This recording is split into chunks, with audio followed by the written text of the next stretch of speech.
La plupart des gens voient de la terre comme de la simple saleté, quelque chose qu'on enlève de nos chaussures. Mais sous nos pieds se trouve un monde caché grouillant de vie, un écosystème complexe essentiel à notre existence. Ce monde invisible soutient les plantes que nous mangeons et l'air que nous respirons. Le sol est une entité vivante et respirante, où des milliards d'organismes interagissent dans un équilibre fragile. En reconnaissant la nature vivante du sol, nous pouvons commencer à apprécier sa vraie valeur et à œuvrer pour sa protection. Le sol est un mélange complexe de composants vivants et non vivants, formant une matrice essentielle pour la vie. Il se forme sur de longues périodes à partir de la décomposition des roches et des matières organiques, créant une base fertile.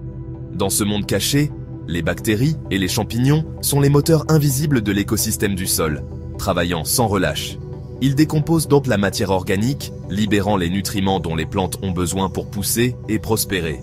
En plus des bactéries et des champignons, le sol abrite un large éventail d'organismes plus grands, notamment des vers de terre, des insectes et des petits mammifères. Chacune de ces créatures joue un rôle spécifique dans le maintien de la santé et de l'équilibre de l'écosystème du sol, assurant sa vitalité. Parmi les nombreux organismes qui vivent dans le sol, les vers de terre et les champignons mycorhiziens sont de véritables ingénieurs de l'écosystème. Les vers de terre, souvent appelés les charrues de la nature, creusent des tunnels dans le sol, améliorant ainsi sa structure et son aération.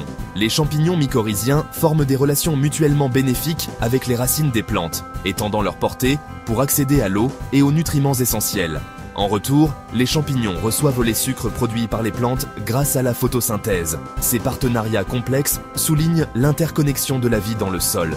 Les vers de terre, les champignons et une myriade d'autres organismes travaillent ensemble pour créer un écosystème du sol sain et productif.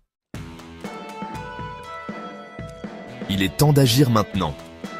Protéger nos sols n'est pas seulement une question environnementale, c'est une question de survie humaine essentielle. Nous devons adopter des pratiques de gestion durable des terres qui privilégient la santé des sols et des écosystèmes. Cela comprend l'adoption de techniques d'agriculture régénératrices innovantes et la réduction de notre dépendance aux engrais et pesticides synthétiques nocifs.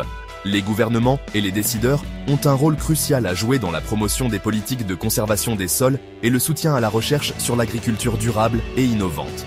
Efforçons-nous tous de devenir de meilleurs gardiens du sol, en le reconnaissant comme un trésor vivant qui nous soutient tous et notre avenir.